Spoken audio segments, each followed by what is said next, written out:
He was the theatrical genius behind Genesis, the man who wore outlandish costumes, told surreal stories on stage, and turned progressive rock into theater. But in 1975, at the very peak of their success, Peter Gabriel walked away. To the world, it looked like madness. Why would the face of Genesis abandon it all? Decades later, Gabriel revealed a truth few fans ever suspected. He wasn't just leaving a band, he was escaping a machine that was consuming his life. What really happened when Gabriel turned his back on Genesis?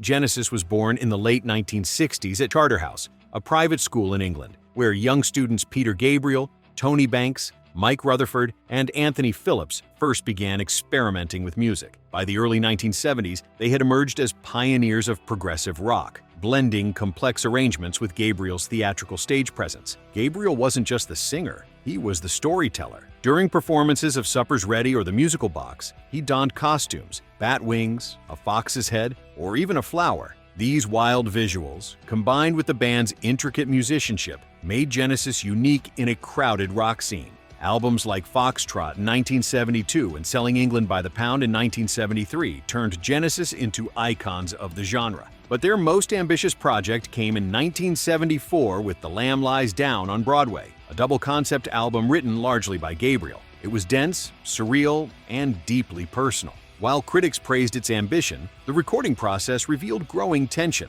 Gabriel often clashed with Banks, Rutherford, and guitarist Steve Hackett about creative control. Some bandmates felt his theatrical visions overshadowed the music. Still, fans adored the spectacle. Genesis toured extensively, and their reputation soared. Yet behind the dramatic costumes and mythic stories, Gabriel's personal life was unraveling. His wife was pregnant with their first child, and the birth turned traumatic. Doctors warned their daughter might not survive. Torn between his family and his band, Gabriel began to question everything.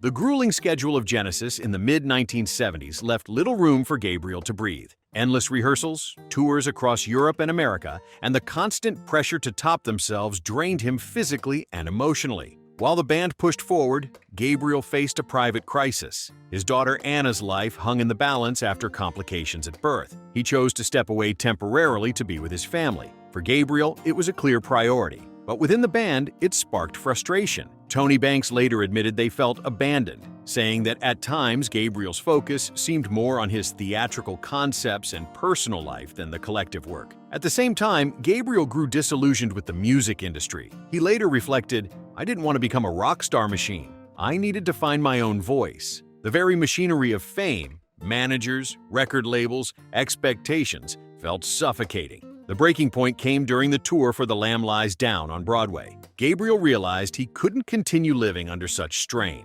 In August 1975, after months of rumors, he made it official. He was leaving Genesis. Fans were stunned. Critics predicted the band's collapse, and Gabriel himself admitted it was both painful and liberating, like walking away from family to save himself.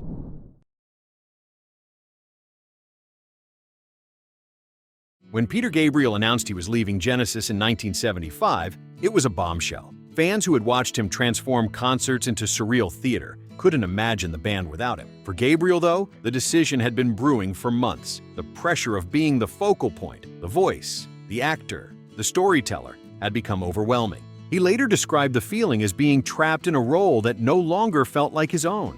"I felt like I was living someone else's life," Gabriel admitted years later. The industry had turned Genesis into more than a band. It was a business, one that demanded constant touring, promotion, and creative output. For an artist like Gabriel, who craved freedom and exploration, the machine was suffocating. The other members of Genesis were blindsided but also pragmatic. They had invested years in the group and weren't ready to let it collapse. Tony Banks, Mike Rutherford, Phil Collins, and Steve Hackett decided to continue without Gabriel, a move many critics thought would fail. But Gabriel was resolute. Leaving wasn't about abandoning Genesis, it was about reclaiming himself. The press had a field day. Headlines screamed of betrayal, collapse, and the end of Genesis. Yet Gabriel didn't stage a dramatic farewell tour or milk the moment. He slipped away quietly, retreating into family life and the search for a new artistic identity. It was the key turning point. Genesis without Peter Gabriel, and Peter Gabriel without Genesis.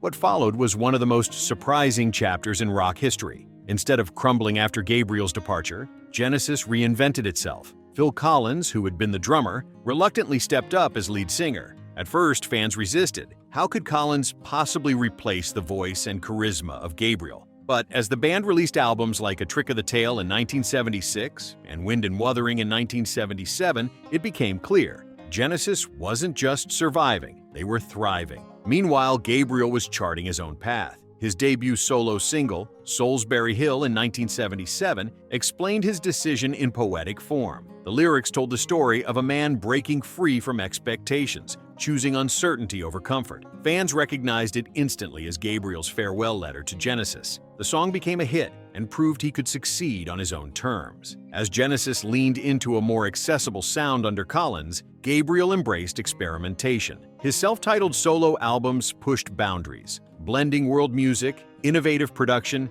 and deeply personal lyrics. While Genesis filled arenas with radio-friendly hits, Gabriel carved a space as a visionary, less concerned with chart success than with artistic exploration. The split escalated into a tale of two legends. Genesis and Gabriel each found massive success, but in completely different ways. And behind it all was the lingering question: had Gabriel made the right choice, or had he walked away from even greater glory?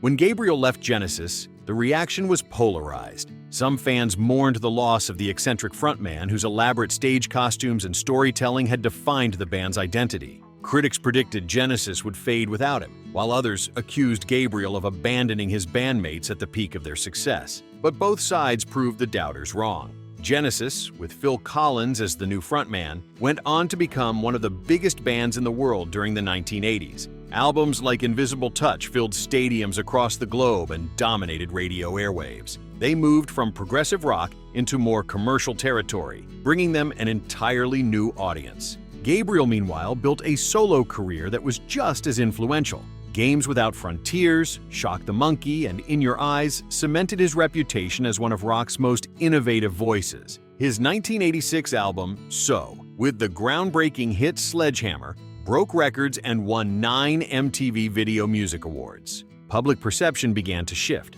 Instead of viewing the split as a tragedy, fans realized it had created two equally powerful forces. In interviews decades later, Gabriel reflected, "I didn't want to become a rock star machine. I needed to find my own voice." That decision gave him the freedom to explore not just music, but also activism and humanitarian work. He founded WOMAD, a festival celebrating world music, and became a leading advocate for human rights. At 79, Gabriel's reflections carry the weight of wisdom.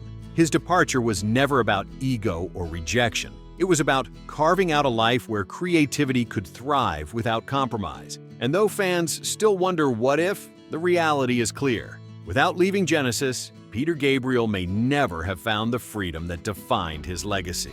Thanks for watching. Click here to check another video and make sure to subscribe to our channel.